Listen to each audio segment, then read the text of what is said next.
دلائل بھی دی. عقلی کا مطلب وہ دلائل جو کھوپڑی میں آتے ہیں, اور نقلی دلائل کہتے ہیں جو نقل یعنی جو واقعات ہیں کہ کیسے کیسے پیغمبروں نے قوموں پہ محنت کی ہے, لیکن ان قوموں نے کیسی نالائقیاں ان کے سامنے کی اور کیسا ان کا برا انجام ہوا. تو ہم یہاں سے شروع کرتے ہیں. اللہ نے فرمایا وَاضْرِبْ لَهُمْ مَثَلًا أَصْحَابَ الْقَرْيَةِ, اے نبی آپ ان کو ایک بستی والوں کا واقعہ سنائیں. یہ حضرت عیسیٰ علیہ السلام کے دور کے قریب کی کوئی بستی ہے. اذ جاء المرسلون, ان بستی والوں کے پاس پیغمبر آئے. اللہ نے 2 پیغمبروں کو بھیجا, قوم نے انکار کیا. فعززنا بثالث, دونوں کو اللہ نے طاقت دی تیسرے کے ذریعے بھی. 3 پیغمبر ہو گئے. بنی اسرائیل میں نا ایک وقت میں کئی پیغمبر آئے ہیں, کئی پیغمبر آئے ہیں. فقالوا انا الیکم مرسلون, کہنے لگے ہمیں کس کی, تمہاری طرف بھیجا گیا ہے. قالوا ما انتم الا بشر مثلنا, لوگ کہنے لگے آپ ہماری طرح کے انسان ہیں, ویڈیو نہ بنائیں. سمجھتے ہیں بات کو؟ بھائی صاحب کو بتا دیں کہ ویڈیو نہ بنائیں. 2 وجہ سے ہم نے ویڈیو بنانے پر پابندی لگائی ہے. ایک تو اس وجہ سے کہ بعض دفعہ کوئی بات زبان سے انسان کے غلطی سے نکل جاتی ہے, اس سے رجوع کرتا ہے, لیکن کلپ مارکیٹ میں آ جاتے ہیں, رجوع والے چلتے ہی نہیں. دوسرا ہم نے اس لیے بھی پابندی لگائی ہے یہ جو موبائل کیمرے ہیں نا, اس نے لوگوں کے خشوع اور خضوع کا بیڑا غرق کر دیا ہے. بیان سن رہے ہوں گے, بیان کم سن رہے ہوں گے, ویڈیو بنانے پہ زیادہ زور لگا رہے ہوں گے. بیت اللہ میں دیکھو یار, نبی صلی اللہ علیہ وسلم کے روضہ اطہر پہ کھڑے ہو کر سلام بھی نہیں پڑھا جاتا اب تمیز سے لوگوں سے. یار کتنی اونچی جگہ ہے, کتنی بڑا مقام ہے وہ, وہاں کھڑے ہو, کس کے دربار میں گئے ہوئے ہو, ساری توجہ سید الانبیاء کی طرف رکھو. اللہ نے ہمیں کس مقام پہ لا کے کھڑا کر دیا. جب ہم روضے پہ کھڑے ہوتے ہیں, زندگی میں سید الانبیاء کے قریب ہمیں اس سے زیادہ موقع نہیں ملتا. اس وقت ہم سب سے زیادہ سید الانبیاء صلی اللہ علیہ وسلم کے قریب ہوتے ہیں. وہ بھی اپنی شو بازیوں میں یوں سیلفی. مجھے تو وہاں بہت ڈر لگتا ہے کہ وہاں کیا کر رہا ہے بھائی. تو تمیز سے آپ سلام پیش کرو. لوگوں میں بہت ویڈیوز پڑی ہوئی ہیں یوٹیوب پہ, جس نے دیکھنا ہوگا دیکھ لیں گے. اور بیت اللہ میں بھی یہی طواف کے دوران یوں کر کے بنا رہا ہے ویڈیو, یوں کر کے بنا رہا ہے. بھائی تو اللہ کا گھر ہے سامنے. کیسی چیخیں نکلتی تھی لوگوں کی جب پہلے زمانے میں لمبے سفر کر کے جاتے تھے اور بیت اللہ پہ نظر پڑتی تھی, بے ہوش ہو جاتے تھے لوگ. ہسٹری میں, تاریخ میں کیسے واقعات ہیں, اللہ کا گھر دیکھا ہے بھائی, بے ہوش ہو جاتے تھے لوگ. ساری کیفیات لوگوں کی ختم. مجھے بھی یاد ہے میں 2013 میں گیا نا, کیسے بعض لوگوں میں چیخو پکار تھی. اس وقت اتنا زیادہ کیمرے کا استعمال نہیں تھا, ایسے جذبات.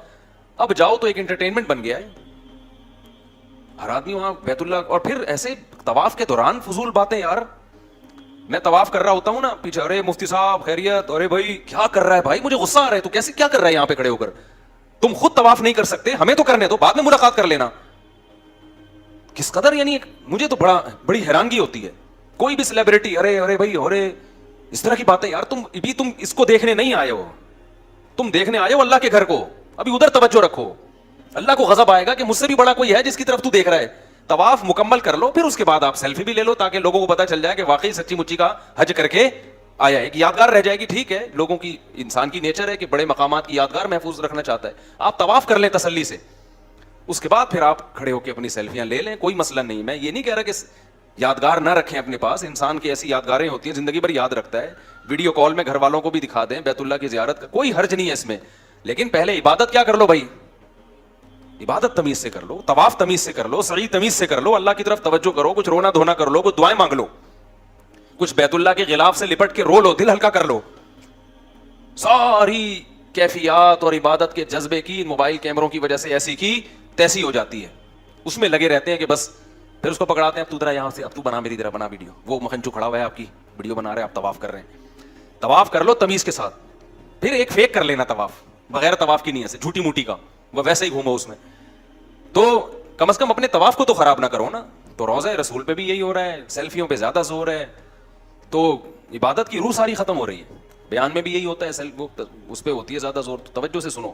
اچھا میرے بھائی, تو ان پیغمبر نے ان کو کیا کہا, وہ جواب میں کہنے لگے ما انتم الا بشر مثلنا, تم تو ہماری طرح کے انسان ہو. میں بار بار کہتا ہوں, جتنے بھی اہل اللہ گزرے ہیں, جتنے بھی پیغمبر گزرے ہیں, جو سچی مچی کے اللہ والے تھے نا, سب کو یہی تانے دیے گئے کہ آپ ہماری طرح کے انسان. آپ کھاتے ہیں, آپ نارمل لائف گزارتے ہیں, آپ سوتے ہیں, صبح اٹھتے ہیں اور پراٹھے کھا رہے ہیں, ٹھیک ہے نا, انڈوں پہ مرغی کو بٹھا کیوں رہے ہیں, آپ سوئمنگ کیوں کر رہے ہیں. تو بار بار بزرگی کا یہ تصور کہ وہ عجیب سی مخلوق بن کے انسان گھومنا شروع کر دے, پتہ ہی نہیں چلے یہ مریخ سے آیا ہے یا اسی زمین کی پیداوار ہے. ایسے ایسے پیر و مرشد میں نے دیکھے ہیں, اللہ کی پناہ, جس جگہ بیٹھے ہیں کئی سالوں سے وہیں بیٹھے ہوئے ہیں, پولیس آ کے اٹھاتی ہے تھوڑا سا ہل لو, اب ان کے وقار کے خلاف ہے چلنا, ایسے بیٹھے ہوئے ہیں بزرگ بن کے, شاید مر چکے ہوں, انتقال ہو گیا ہو, ویسے بیٹھے ہوئے ہوں, زمین کھانا شروع کر دیتی ہے, چپک گئے اندر, پولیس بھی نہیں اٹھا سکتی ان کو. تو بزرگ کا یہ مطلب ہرگز نہیں ہے. بزرگ کسے کہتے ہیں؟ الا ان اولیاء اللہ لا خوف علیہم ولا هم يحزنون الذین آمنوا وکانوا یتقون. عقیدہ صحیح کر لو اپنا اور کبیرہ گناہوں سے توبہ کر لو, بزرگ بن گئے, اور کچھ کرنے کی ضرورت نہیں ہے.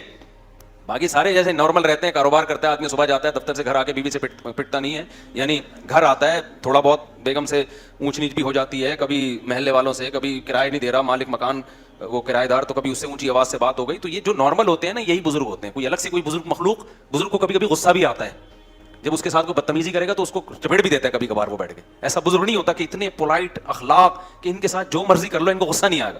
یوٹیوب پہ ویڈیوز آ جاتی ہیں نا, کوئی چیخ رہا ہے, ابے یہ دیکھو اخلاق پہ بیانات کرتے ہیں, ابھی کیا کر رہے ہیں, یہ چیخ رہے ہیں, بھائی غلط ہو رہا ہے تو چیخے گا نہیں تو کیا کرے گا وہ. ایسا تصور بنا لیا ہے نا کہ بالکل یہ بلٹ پروف قسم کا بزرگ ہے, جس پہ کسی کا اثر ہی نہیں ہوتا. بلٹ پروف ہوتی ہے نا گاڑیاں, بم کا اثر نہیں, تو ان پہ کسی کی زبان کا اثر ہی نہیں ہوگا, ان کو کبھی بھی غصہ نہیں آئے گا. ایسا بالکل بھی نہیں ہے. ہمارے جب نبی صلی اللہ علیہ وسلم کو بھی جب بہت زیادہ کوئی غلط بات ہوتی تھی آپ کو غصہ بھی آتا تھا. ہاں, بار بار غصہ آنا ہر وقت ایسے جیسے توے پہ بیٹھا ہوا ہے, یہ ٹھیک نہیں ہے. اچھا بھائی, تو انہوں نے کہا آپ تو ہماری طرح کے انسان ہیں. قالوا ربنا یعلم انا الیکم لمرسلون قالوا انا تطیرنا بکم. جب بھی پیغمبروں نے جا کے دعوت دی ہے نا, تو ہوا یہ کہ خوشحال قوموں میں پیغمبر گئے تو اللہ کی طرف سے ان قوموں پہ آزمائشیں آنا شروع ہوئیں, قحط سالی شروع ہو گئی کہ شاید اب یہ توجہ کریں اللہ کی طرف, ان کے مالوں کا نقصان ہونا شروع, تو انہوں نے یہ نقصان بھی پیغمبروں کے کھاتے میں ڈال دیا. معاذ اللہ, تمہاری نحوست ہے, معاذ اللہ, تم جب سے آئے ہو تو یہ معاملات ہو رہے. جیسے بہو جب نئی گھر میں آتی ہے اور اتفاق سے مالی اسباب کم ہو جائیں تو ساس کس پہ ڈال دیتی ہے؟ بہو کی نحوست. حالانکہ عین ممکن ہے بہو کے ساتھ ظلم کی نحوست ہو. کیا خیال ہے؟ ظلم ہو رہا ہو, اس کی وجہ سے اللہ نے مال میں برکت ختم. تو کسی کی وجہ سے کوئی نحوست نہیں ہوتی, حدیث میں صاف ہے, لا طیرہ, کوئی نحوست نہیں ہے. نحوست صرف بدعمالیوں کی ہوتی ہے, اس کے علاوہ کسی چیز کی نحوست اسلام میں نہیں ہے. کوئی کالی بلی گزر گئی, کوئی کتا آ گیا, کوئی یہ ہو گیا, یہ کوئی نحوست وحوست نہیں ہوتی.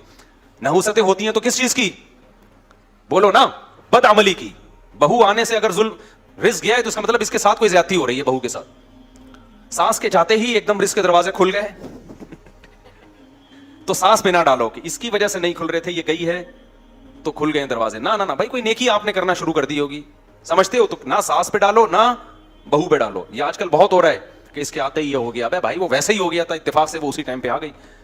اب مجھے ایک بات بتاؤ, میں کسی کے گھر جاؤں, میں ایک جگہ کسی کے, زیادہ نہیں بتا, بہت لمبا بات ہو جائے, ہم کسی کے گھر گئے اور اتفاق سے وہاں کسی کو اللہ نہ کرے, اللہ نے کہا کرنٹ لگ گیا. بولے یار مفتی صاحب جب آئے تھے تو کرنٹ لگا, اس سے پہلے آج تک ہمارے گھر میں کسی کو کرنٹ نہیں لگا. یہ بلی ڈالنی تھی کہ الیکٹرک والوں پر, کہ الیکٹرک والوں پر ڈالنی تھی, الیکٹریشین جو گھر میں تارے صحیح جوڑ کے نہیں کیا اس پہ ڈالنی تھی, ماں باپ جنہوں نے بچوں کی کیئر نہیں کی ان پہ ڈالنی تھی, ڈال کس پہ دی؟ یہ مفتی صاحب آئے تھے اسی دن کرنٹ لگا. او بھائی, یہ اتفاق ہوتے ہیں, اس میں کسی پہ آپ بلی نہیں ڈال سکتے, حرام ہے, گناہ کبیرہ ہے, بدگمانی ہے, جائز نہیں ہے. چلو آگے. تو وہ کہنے لگے کہ آپ کی بدشگونی ہے, جب سے آپ لوگ آئے ہیں نا یہ کبھی قحط ہو رہا ہے, کبھی مال میں نقصان. حالانکہ اللہ ان کو متوجہ کر رہا ہے کہ ان کی بات مانو, لیکن انہوں نے کس پہ ڈال دی ہے؟ پیغمبروں پہ, ان کی وجہ سے ایسا ہو رہا ہے. تو کہنے لگے, پیغمبر نے فرمایا تمہاری نحوست تمہارے ساتھ ہے, یہ تمہاری بدعمالیوں کی نحوست ہے. وجاء من اقصى المدینة رجل یسعى. قوم کو وہ تینوں پیغمبر سمجھا رہے ہیں, قوم کی سمجھ میں نہیں آ رہا. ابھی کون سا علاقہ تھا, تاریخ خاموش ہے, بہت سے حضرات نے کہا انطاکیہ نہیں ہے ترکی کا, جہاں بھی زلزلہ آیا ہوا ہے, اس جگہ کا واقعہ ہے. اور ایک قبر بھی تھی وہاں پہ, میں جب چند سال پہلے گیا تھا تو وہ اس شخص کی قبر بتائی جاتی ہے, من اقصى المدینة رجل یسعى. قرآن کہتا ہے شہر کے کنارے سے ایک شخص دوڑتا ہوا آیا. تو وہ جو دوڑتا ہوا شخص آیا نا, اس کی قبر بھی وہاں پر ہے. اب حقیقت ہے یا نہیں ہے, لیکن مشہور ہے کہ یہ اسی کی قبر ہے, مگر زلزلے میں وہ سب مٹی ہو گئے, وہ ساری تاریخی چیزیں ختم ہو گئی ہیں زلزلہ بھی جو انطاکیہ میں آیا. تو قرآن کہتا ہے کہ شہر کے کنارے سے ایک شخص دوڑتا ہوا آیا. قال یا قوم اتبعوا المرسلین. کہنے لگا اے میری قوم, یہ پیغمبر ہیں, ان کو فالو کرو, ان کا انکار مت کرو. کیسا جذبہ تھا اس میں.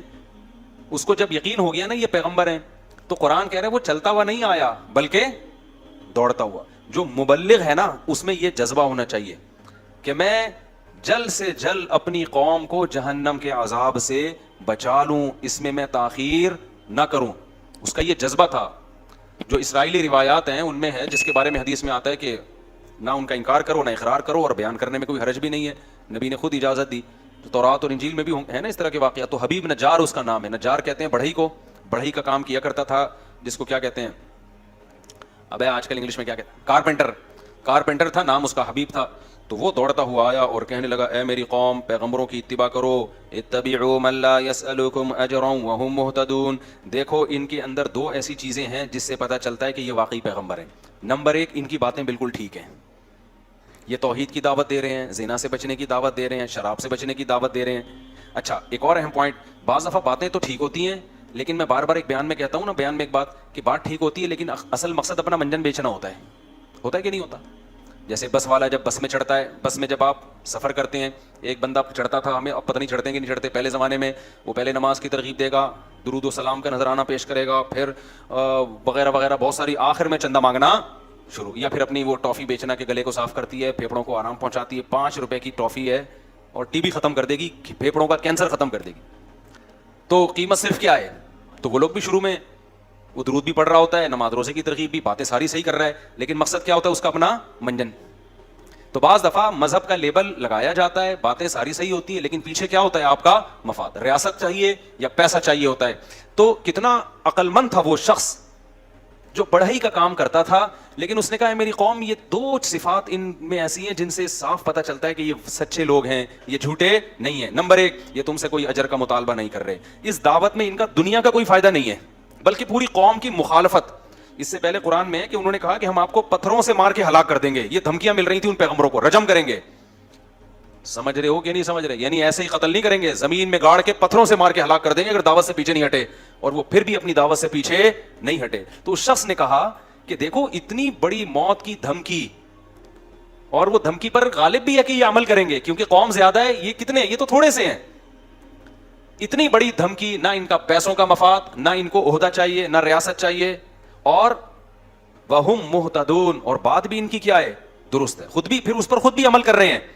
تو ایسے لوگوں کی اتباع کیوں نہیں کرتے؟ سمجھ میں آ رہی ہے کہ نہیں آ رہی ہے؟ آج کے حالات میں ان آیتوں کو اپنے اوپر منطبق کریں. علماء آپ سے کیا کہتے ہیں بھائی کہ نماز پڑھو اور ہمیں 50 روپے دیا کرو ہر نماز کے. کیا ہو گیا میرے بھائی, 50 روپے دیا کرو. علماء یہ کہتے ہیں کہ روزہ رکھو اور ہر مولوی کو ایک روزے کے 100 روپے. کوئی فائدہ ہے آپ کے روزہ رکھنے سے مولوی صاحب کو یا علماء کو کوئی فائدہ ہے؟ تبلیغ والے کہتے ہیں سہ روزے کے لیے نکلو. تو کیا مطلب, جب نکلو گے تو گوشت سستا ہو جائے گا تبلیغ والوں کا, یا ٹماٹر سستے ہو جائیں گے اس سے؟ کوئی اپنا کوئی کچھ بھی نہیں. وہ کہتے ہیں اپنا پیسہ لگاؤ, ہم بھی اپنا پیسہ لگا کے ہی آئے ہیں آپ کے گھر میں دعوت دینے کے لیے. تو بھائی علماء کا کوئی فائدہ نہیں ہے. آپ شراب چھوڑ دو, آپ زنا چھوڑ دو, عورتیں پردہ کر لیں, آپ رمضان کے روزے رکھ لو, آپ حج فرض ہو جائے تو حج کر لو, آپ داڑھی رکھ لو. علماء کا اس میں کوئی فائدہ نہیں ہے, تو پھر کیوں فالو نہ کیا جائے؟ تو اس شخص نے آگے کہا, وما لی لا اعبد الذی فطرنی, مجھے کیا ہو گیا کہ میں اس خدا کی عبادت نہ کروں جس نے مجھے پیدا کیا. یہ پیغمبر اپنی عبادت پہ تھوڑی ہمیں لے کر آ رہے ہیں. ایک ایک لفظ جو ہے نا سمجھنے کا ہے سورہ یاسین کا. یہ پیغمبر ہمیں اپنا غلام نہیں بنا رہے, ہمیں اپنی عبادت پہ نہیں لا رہے. یہ نہیں کہہ رہے کہ ہمارے ہاتھ چوما کرو, ہمیں سجدہ کیا کرو. نا نا نا نا نا, یہ انٹروڈکشن کس کا کروا رہے ہیں؟ اللہ کا, جس نے پیدا کیا. کہہ رہے ہیں اس کی عبادت کرو. عیسائیت جو تباہ ہوئی ہے نا, اس میں بڑا مسئلہ کیا ہوا, جب کوئی جرم کرتا پادری نے کہا میرے ہاتھ پہ آ کے توبہ کرو گے اور جرمانہ بھرو گے تو گناہ معاف ہوگا, ورنہ نہیں. حالانکہ عیسیٰ ابن مریم کی یہ تعلیمات نہیں تھی. عیسیٰ ابن مریم کی وہی تعلیمات تھی جو قرآن میں ہے, وَمَن يَعْمَلْ سُوءًا أَوْ يَظْلِمْ نَفْسَهُ ثُمَّ يَسْتَغْفِرِ اللَّهَ, گناہ کر کے خدا کو نہ. بھائی آپ نماز کے بعد مجھ سے ملیے گا, وہ جو بیٹھے ہوئے ہیں نا, ٹھیک ہے. تو گناہ کر کے اللہ نے کیا فرمایا, گناہ جو کرتا ہے ناراض کس کو کیا ہے؟ اللہ کو. تو مولوی کے ہاتھ پہ توبہ استغفار کرنے کی ضرورت نہیں ہے. گناہ کر کے ناراض کس کو کیا؟ اللہ کو. تو کس کے پاس جائے گا؟ اللہ کے پاس. تبھی ہم لوگوں سے منع کرتے ہیں, بھائی اپنے گناہ آگے ہمارے سامنے بیان نہ کیا کرو. ہاں علماء نے ایک بات لکھی ہے, کوئی گناہ اگر چھوٹ نہیں رہا نا, عادت پڑ گئی ہے, تو عادت چھڑوانے کے لیے کسی سے اصلاح لینی پڑتی ہے انسان کو. جیسے شراب کی عادت پڑ گئی تو آپ ڈاکٹر کو بتاتے ہو نا جی عادت پڑ گئی ہے, تو ڈاکٹر گائیڈ کرے گا بھئی یہ ہے, یہ آلٹرنیٹ ہے, ایسے کرو. تو ایسے ہی کسی گناہ کی عادت پڑ جائے تو کسی عالم کو اس غرض سے بتانا کہ حضرت مجبور ہو گیا ہوں, چھوٹ نہیں رہا, آپ کوئی ایسا طریقہ بتا دیں جس سے یہ گناہ چھوٹ جائے, یہ جائز عمل ہے, اس کا اس سے کوئی تعلق نہیں. لیکن علماء نے کہا ہے کہ وہ بھی جب بتایا جائے, جب پہلی دفعہ میں نہ بتایا جائے. پہلی دفعہ میں کوشش کرو خود ہی چھوڑ دو, اگر 2-3 دفعہ ہو گیا ہے پھر بتاؤ, وہ لازمی کسی سے ہدایت لو, کیونکہ اس کا مطلب آپ سے نہیں چھوٹ رہا وہ گناہ. تو اب آپ کو کسی مرشد سے, کسی شیخ سے, کسی مینٹور سے آپ کو پوچھنا پڑے گا کہ بھائی یہ عادت پڑ چکی ہے تو مجھے کوئی ایسا طریقہ بتائیں جس سے میری یہ عادت چھوٹ جائے. جیسے ہوا ہے بہت سارے لوگوں کے گناہ چھوٹے ہیں جنہوں نے اہل اللہ سے تعلق قائم کیا. لیکن اصل کیا ہے, وَمَن يَعْمَلْ سُوءًا, قرآن کہہ رہا ہے جو بھی گناہ کرے گا, ثُمَّ يَسْتَغْفِرِ اللَّهَ, پھر اللہ سے توبہ استغفار کرے, اے اللہ معاف کر دے, میں نے تجھے ناراض کیا, یجد اللہ غفور الرحیما, وہ اللہ کو غفور بھی پائے گا اور رحیم بھی. اس کے لیے کسی مذہبی رہنما کے پاس جانے کی ضرورت نہیں ہے, یہ بندہ اور اللہ کا بیچ میں کوئی واسطہ نہیں ہے, اللہ اور بندے کا معاملہ ہے. تو یہ تعلیم حضرت عیسیٰ کی بھی تھی, لیکن انہوں نے مذہبی رہنماؤں کو ایسا باپ بنا دیا نا کہ جی ان کے سامنے آ کے بھائی یہ کیا لگتا ہے کہ اس کے سامنے کیوں بتائیں, نافرمانی پادری کی تھوڑی ہوئی ہے, کس کی ہوئی ہے, خدا کی ہوئی ہے, تو آپ جانو خدا جانے, خدا کو بتاؤ جا کے.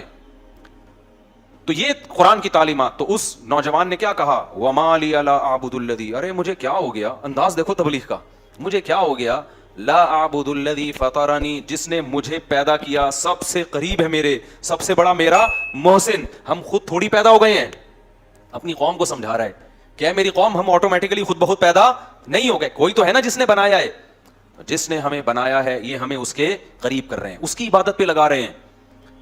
وَإِلَيْهِ تُرْجَعُونَ, اور ہم نے لوٹ کے بھی ادھر ہی جانا ہے. اینڈ ہمارا کیا ہوگا, یا تو اس دنیا میں ہمیشہ کے لیے آئے ہوتے, کبھی مرنا ہی نہ ہوتا, پھر جو مرضی کرتے, جانا بھی اینڈ میں کدھر ہے, خدا کو منہ دکھانا ہے, تو بچ کے جا کہاں سکتے ہیں. تو کتنی معقول بات کر رہے ہیں یہ پیغمبر, اس میں کون سی ایسی بات ہے جس کو غلط کہا جائے. دیکھو اس قوم کی کھوپڑی میں یہ باتیں نہیں آ رہی تھیں, آپ لوگ کی کھوپڑی میں تو آ رہی ہیں نا, کیا خیال ہے, تو پھر کر لو نا عمل میرے بھائی, برائی چھوڑ دو, توبہ کر لو اللہ سے, سارے لڑکیوں کے نمبر اپنے موبائل سے بلاک کر دو. وہ نہیں کریں گے, وہ نہیں کرے گا بھائی. تو ایسا دین اللہ کو کیا کرنا ہے بھائی, جب تم اپنی ساری خواہشات افطاری میں آ کے بیٹھ جاتے ہو پکوڑے کھانے کے لیے, تو پورے دین کو فالو کرنا پڑے گا. تو نکال دو اپنے موبائل سے, بلاک کر دو سب. صرف نکاح کا راستہ ہے آپ کے لیے, نکاح کے علاوہ کوئی اور راستہ اللہ نے حلال نہیں کیا, اس کا عذاب ہے, حساب دینا پڑے گا. یہ بھنگی اور چماروں کا کام ہے گرل فرینڈ رکھنا. جو پیغمبر اور پیغمبروں کے طریقے کو فالو کرتے ہیں وہ بھنگیوں اور چماروں والے کام نہیں رکھتے. گدھے گھوڑوں کا کام ہے فزیکل ریلیشن. انسان پیغمبروں کا جو راستہ ہے وہ انسانوں کا راستہ ہے, وہ صرف فزیکل ریلیشن نہیں ہے, وہ اصل میں ریلیشن ہے جس کے بعد بہت سارے حقوق ایک دوسرے کے متوجہ ہو جاتے ہیں. سمجھتے ہو کہ نہیں سمجھتے؟ آگے چلتے ہم. انی آمنت بربکم فاسمعون.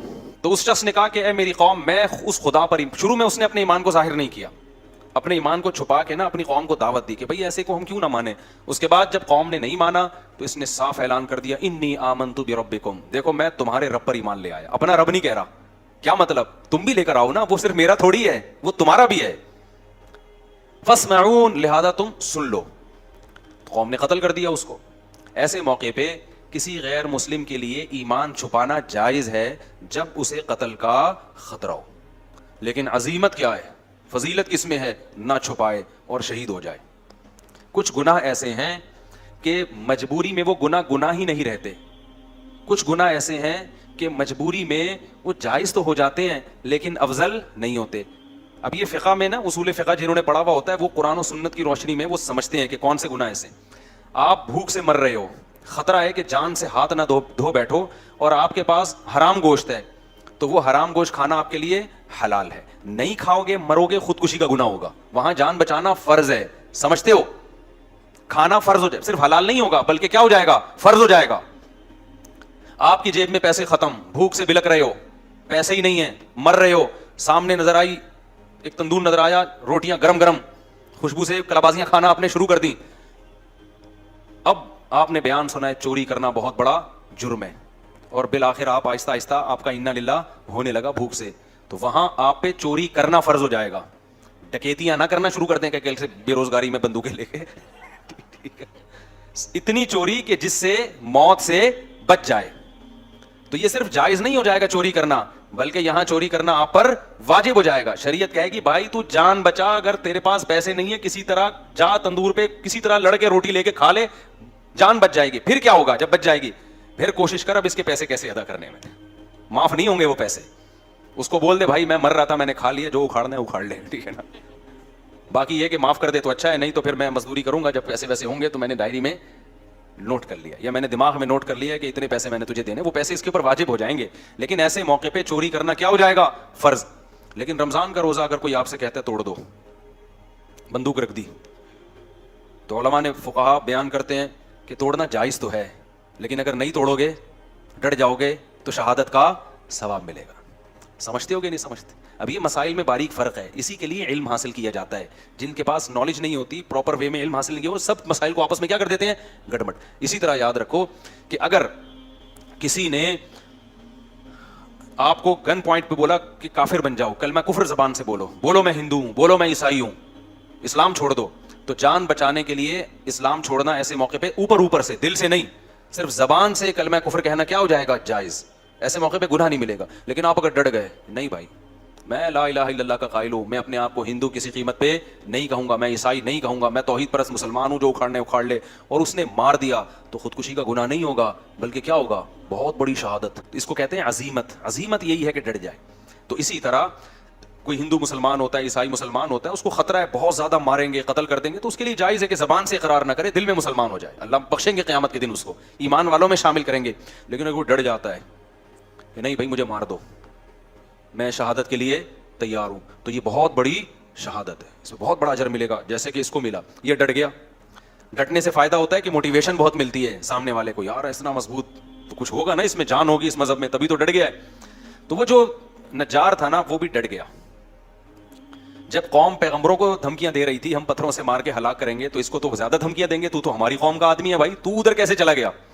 تو اس نے کہا انی آمنت بربکم فاسمعون, میں رب پہ ایمان لے آیا ہوں. جیسے حضرت عمر ڈر گئے تھے نا نبی کے دور میں, جب مکہ میں لوگ مسلمان ہو رہے تھے تو چھپ کے مسلمان ہوتے تھے, کیونکہ بہت زیادہ خطرات تھے, بہت ظلم ہوتا تھا جو مسلمان ہو جاتے. حضرت عمر جب مسلمان ہوئے نا, تو مسجد حرام میں جا کے اعلان کر دیا کہ میں کیا ہو گیا ہوں, مسلمان ہو گیا ہوں, ایسی کی تیسی, جو اکھاڑنا ہے آ کے اکھاڑ. بلکہ بولا کہ جس کو اپنی بیوی کو بیوہ کروانا ہے تشریف لا سکتا ہے وہ, یعنی الٹا ان کو دھمکیاں دینا شروع کر دی. جس کو اپنے بچے یتیم کروانے کا شوق ہے مارکیٹ میں آ جائے, میں ہو گیا ہوں مسلمان, آ جائے, ٹھیک ہے نا. اور جس کو شوق ہے کہ بیوی بیوہ ہو جائے, تو وہ بھی مجھے آ کے روک سکتا ہے. ہم یہی نماز پڑھے گا, تو یہ طاقت تھی, تبھی تو نبی نے دعا مانگی تھی, اے اللہ ابو جہل کے ذریعے اسلام کو طاقت دے, یا عمر بن خطاب کے ذریعے. اللہ کو عمر بن خطاب پسند تھے, تو اللہ نے کس کے ذریعے طاقت دے دی, عمر بن خطاب. اور ایسی پھر حکومت قائم کی ہے 22 لاکھ مربع میل پر. حضرت عمر کے دور میں کوئی سیاسی اختلاف بھی نہیں ہوا ہے, خاندانی حکومت ہوئی ہے کس کے دور میں, عمر کے دور میں. کوئی سر اٹھا کے بول, حضرت عمر کس قدر اللہ کا خوف تھا. دیکھو بیماری میں جب شہادت کا وقت تھا نا, اس وقت ایک نوجوان عیادت کے لیے آیا, اس کا ازار ٹخنوں سے نیچے تھا, جانے لگا تو حضرت عمر نے اس وقت بلایا, بولے اس ازار کو کیا کرو, اوپر کرو. اس وقت بھی نہیں علی المنکر چھوڑا نہیں ہے, کہ جو موقع ملا تبلیغ کا وہ کر دو. تو یہ لوگ تھے جو اللہ کی رضا میں فنا ہو چکے تھے. چلو ہم آگے چلتے ہیں. تو اس نے کہا بھائی انی آمنت بربکم فاسمعون, میں ایمان لے آیا. آگے قرآن کی بلاغت ہے, قیل ادخل الجنہ, اللہ کہتے ہیں ہم نے کہا داخل ہو جا جنت. حالانکہ قرآن کو یوں بیان کرنا چاہیے تھا کہ وہ ایمان لے آیا, لوگوں نے پکڑا, اس کو دھمکیاں دیں, اس نے کہا نہیں میں اپنے دین پہ قائم رہوں گا, لوگوں نے قتل کر دیا, جب قتل کر دیا تو اس کو قبر میں رکھا گیا, پھر جب قبر میں رکھا گیا تو حساب و کتاب ہوا, پھر حساب و کتاب میں پاس ہو گیا, جب پاس ہو گیا تو اللہ نے کہا چل اس قبر کو ہم تیرے لیے کیا بنا دیتے ہیں, جنت, اور جنت میں داخل ہو جا. سمجھ میں آ رہی ہے بات؟ قرآن سارے واقعات کو بیچ میں کیا کرتا ہے, حذف کر دی قرآن نے سارے واقعات. کیوں؟ جب اس نے کہا نا آمنت بربکم فاسمعون, اے لوگوں میں ایمان لے آیا, قرآن کہتا ہے جنت میں داخل. کیا مطلب؟ فوراً شہید کر دیا گیا, اور ادھر آنکھ بند ہوئی ہے, ادھر جنت کے دروازے اس کے لیے کھل گئے. اس سے پتا چلا کہ ادھر اور ادھر میں زیادہ ڈسٹینس نیک لوگوں کے لیے زیادہ ڈسٹینس نہیں ہے. اب سوال پیدا ہوتا ہے بھائی حساب تو ہوتا ہے نا. دیکھو یہاں جنت سے مراد وہ جنت نہیں ہے جو آخرت میں ملے گی, کیونکہ آخرت تو ابھی قائم ہی نہیں ہوئی نا. بھائی کیا ہو گیا, میں پاگل بیٹھا ہوں گے سمجھ میں آ رہی ہے بات؟ وہ جنت نہیں ہے, کیونکہ قیلا کا مطلب اس سے کہہ دیا گیا کہ جنت میں داخل ہو جا, حالانکہ ابھی داخل ہوا نہیں ہے. اور آگے اس کے جو الفاظ تھے وہ بھی قرآن بیان کر رہا ہے کہ جیسے ہی اس کو حکم ہوا جنت میں داخل ہو جا, اس نے کیا کہا, اس نے کہا کہ یا لیت قومی یعلمون، ہائے کاش میری قوم یہ منظر اپنی آنکھوں سے دیکھ لے، بما غفر علی ربی، میرے رب نے میری خطاؤں کو کیسا معاف کیا، وجعلنی من المکرمین، اور کیسا مجھے پروٹوکول مل رہا ہے یہاں پہ، تھوڑا سا فاصلہ ہے آنکھ کھلنے اور آنکھ بند ہونے کا، کاش اس جہان میں میری قوم جھانک کے دیکھ لے۔ اس کو بھی افسوس ہو رہا تھا نا، خیر خواہی اتنی تھی، دیکھو قوم نے قتل بھی کر دیا نا، تو بھی یہ نہیں کہہ رہا قتل ہونے کے بعد اللہ کرے یہ بھی مریں، بلکہ کہہ رہے ان بے وقوفوں کو کتنی بڑی خیر سے محروم ہو رہے ہیں، ان کو نہیں پتا کہ انہوں نے مجھے قتل کر کے کیسے خوبصورت جنت میں داخلے کا ذریعہ بن گیا، اور یہ کاش آنکھ بند ہو اور یہ دیکھ لیں گے تو ایسا کبھی بھی نہیں کریں گے۔ لیکن اللہ اپنے اصولوں پہ کتنا مضبوط ہے، اللہ اس سے پردے نہیں اٹھاتا۔ اللہ کہتے ہیں آنکھ بند ہوئی تو پھر نہیں ہوگا، آنکھ جب تک کھلی ہوئی ہے نا اس وقت تک توبہ کا دروازہ کھلا ہوا ہے، آنکھ بند ہوئی یا بند ہونے کے قریب ہو گئی، آدھی کھلی ہوئی آدھی بند ہے، تب بھی توبہ کا دروازہ کیا ہے؟ کیونکہ جب مرنے لگتا ہے نا انسان تو آدھا برزخ میں ہوتا ہے، آدھا کہاں ہوتا ہے؟ اس دنیا میں ہوتا ہے۔ دیکھو جب ہم سوتے ہیں ایک کیفیت ہوتی ہے، پورا عالم خواب میں ہوتے ہیں، ایک وہ کیفیت ہوتی ہے اس میں ہمیں اس دنیا کا کچھ بھی پتا نہیں ہوتا، خراٹے لے کے سو رہے ہوتے ہیں نا، اس میں اگر کوئی خاتون کا شوہر دوسری شادی بھی کر لے ان کو نہیں پتا چلتا، اس میں سانس آ گئی آپ سے ملنے کے لیے آپ کو بالکل بھی ہوش، بالکل ٹینشن ہی نہیں لیتے، آپ خراٹے لے کے سو رہے ہیں، سانس آ جائیں سالے آ جائیں بیٹھ کے آپ کی غیبتیں شروع کر دیں، آپ عالم خواب میں ہوتے ہو، اس دنیا میں نہیں۔ ایک یہ ہوتا ہے کہ پورے اس دنیا میں ہوتے ہو، پورے جاگ رہے ہوتے، کوئی غنودگی نہیں، کوئی دائیں بائیں گر نہیں رہے، وہاں کا کچھ نہیں پتا ہوتا عالم خواب کا، ایسا ہی ہے نا۔ لیکن ایک بیچ کی کیفیت ہوتی ہے، ابھی سونے کے قریب جا رہا ہے، کچھ یہاں سے بھی کنیکشن ہے اور کچھ خواب سے بھی ہوتا ہے نا، بیچ کی حالت میں پتہ ہی نہیں چل رہا ہوتا کمبخت جاگ رہا ہے کہ سو رہا ہے، آدھی آدھی باتیں ادھر کی کر رہا ہوتا ہے، یہ بیچ کی کیفیت ہے۔ بالکل موت کے وقت بھی یہی بیچ کی ایک کیفیت آتی ہے، تھوڑی دیر کے لیے میت پر، جب ہم دنیا سے جاتے ہیں نا ایک کیفیت ہوتی ہے پورے یہاں پر ہوتے ہیں اس جہان میں، وہاں سے ابھی کنیکشن بحال بولو نہیں، ایسی کنڈیشن میں توبہ قبول ہوگی، اللہ مہلت دیتا ہے اب توبہ کر لے، اے اللہ جو کچھ ہوا معاف کر دے، اگر مجھے زندگی ملی آئندہ میں ان گناہوں کے قریب نہیں جاؤں گا، معاف کرے گا اللہ۔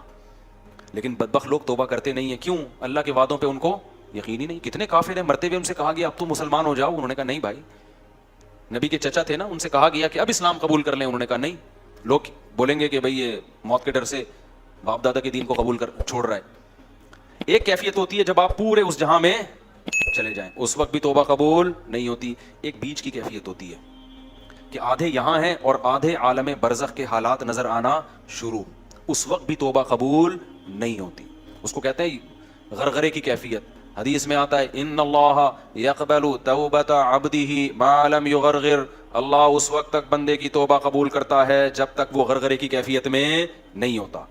فرعون جب ڈوبنے لگا نا غرغرے کی کیفیت میں آیا ہے، پھر توبہ قبول نہیں ہوئی ہے۔